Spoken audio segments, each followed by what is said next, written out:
Hello soapsters and welcome back to the channel. Now in today's video we're looking at doing a scraped layers soap. Now I do have the advantage of having a 3D printer at home, and what that allows me to do is print out my scrapers, but you can do this using cardboard scrapers.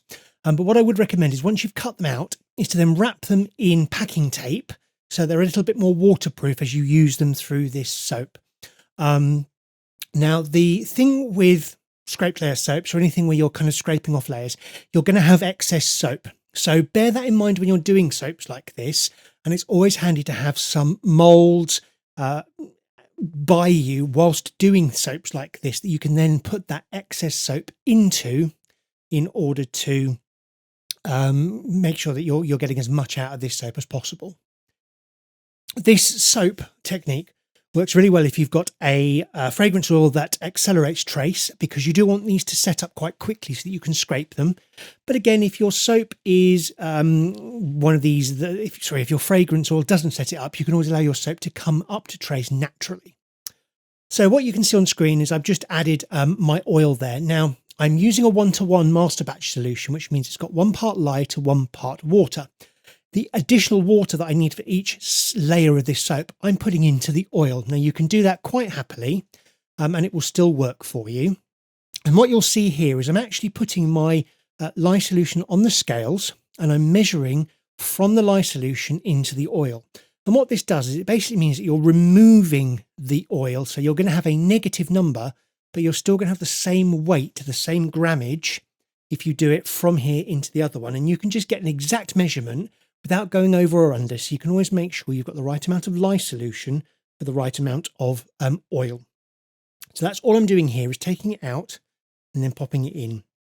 Now you can work out exactly what you want for each layer, but I find that trying to do that means that actually what you're doing is you might be slightly under on the scrape, because you are going to have a little bit left over. So you do want more batter per layer when you're doing this technique than you want, than you would normally. So that's where you're always going to have a little bit over, and you need to just kind of take that into account whenever you're doing a scraped layer soap, is that there will be excess that you need to put into another mold and kind of crack on with just realizing that is going to be the case with this technique. So once we've got that all mixed together, I'm going to use this little tool here. Now this is known as a Greek frappe mixer. It's a small electrical mixer that will do small batches of soap like this for you. And then what I'm going to do is just add in my mica there. And I'm using very, very kind of subtle colours in this one, because it is like an old master painting.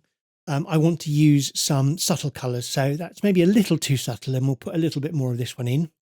Now, if you do want to get the same colour throughout a batch of soap and you're kind of like doing a background and stuff, what you can do is actually pour off the oil you need for all of those layers and then colour the entire batch of oil.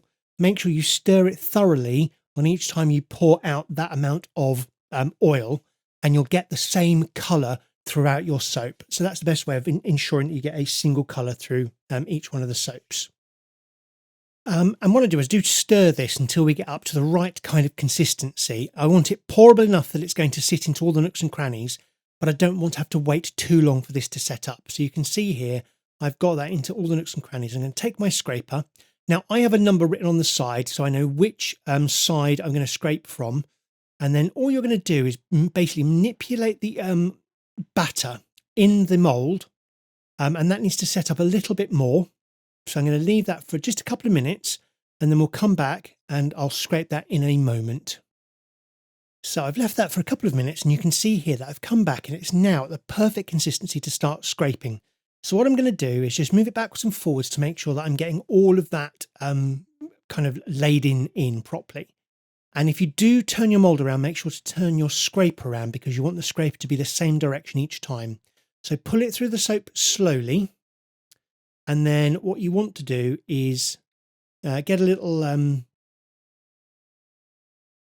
scraper and a spatula, and then you're going to scrape out some of the excess batter that you may not need, so that you can kind of get a nice clean, crisp scrape across the soap. And then we'll scrape again, pull it through, and we're just moving it backwards and forwards so that we're filling in any gaps we might have.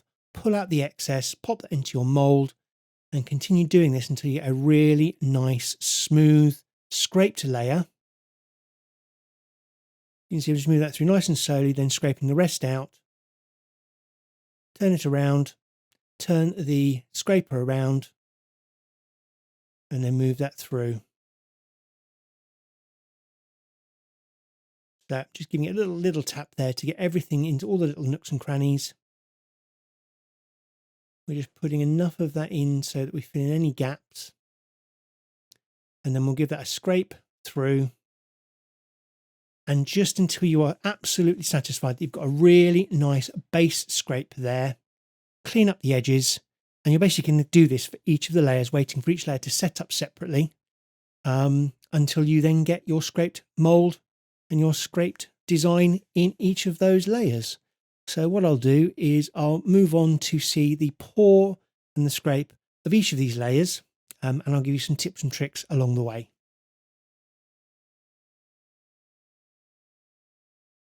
So my next little layer here, you can see is quite a small one. Now this is quite a small scraped layer, but I still need to do exactly the same thing with it to get a nice scrape through. But what I want to make sure on this one is that it stays quite fluid. It needs to flow into all of the little areas. Get a little bit more colour into this one. But we want to get this so it flows into the mould and throughout all the little areas. So you just need to be quite careful with these ones. And sometimes if you need more fluidity than you need it to set up quickly, it's sometimes an idea to leave the fragrance oil out. But you can see here, it's just going to go into this little kind of area in the bottom. So I'm going to pop that into that area specifically. I'll give it a little tap to make sure that it works in that. So you will see how that is kind of clumping up a little bit in the bottom there, but I know this is quite a flat area and I don't need to get into kind of any overhangs or underhangs. So just having this as a little bit of a glob is fine because it's going to kind of slide into those areas that I need it to slide in once I do my scraping. Now, all I'm doing is marking the side of my mould there just to make sure I've got the number on the right side, and I can always make sure that we're in the right orientation. So you will see me just add that in every now and again. And then what we do again, just going to scrape. So this is all that we're going to do is make our little bits of batter up and then go in and scrape it. Now you can see there how I've not quite got enough to kind of scrape along. So I could have probably done with a little bit more in this batch. Now, sometimes you do have to go in and manipulate this a little bit more, or you need to get a little bit more colour. And what you can do is you can always mix like a new colour in with some of the old batter that's setting up. And then you can kind of make a slightly different colour, but you're going to then have enough to make your scrape with. But in this case, I'm kind of just waiting for it to set up enough and then going in with our scraper. So what I'll do is I'll move on to the rest of the scrapes to a little bit of music, and then you'll be able to fast forward in the description to see when we get to the last kind of scrape on this one. So enjoy this kind of scraping to a little bit of music.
And we're on to the very last layer. So you can see this is a little bit of a repetitive process, but it is very satisfying at the end of it.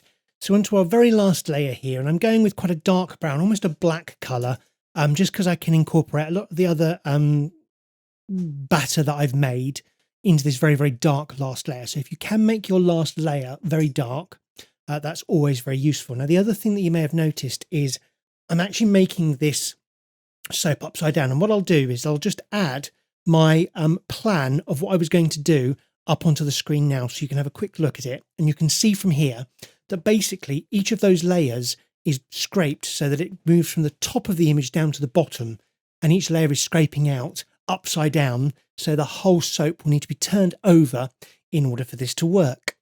So what we'll do is we'll get the rest of this in the mould, we'll just scrape it flat, so we got a nice flat surface there, pop it in the oven to C-pop overnight, and we'll come back in a couple of days and get this cut. So stay tuned, ready for the cut.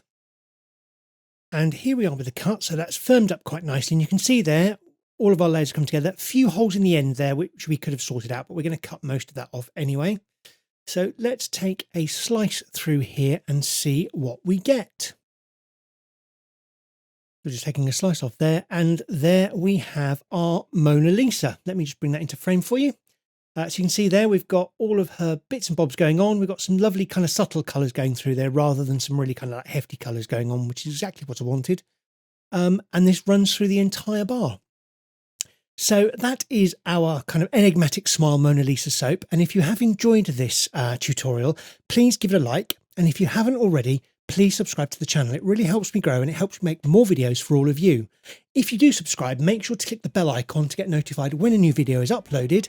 And until next time, soapsters, have a great day. Speak to you soon. Bye-bye.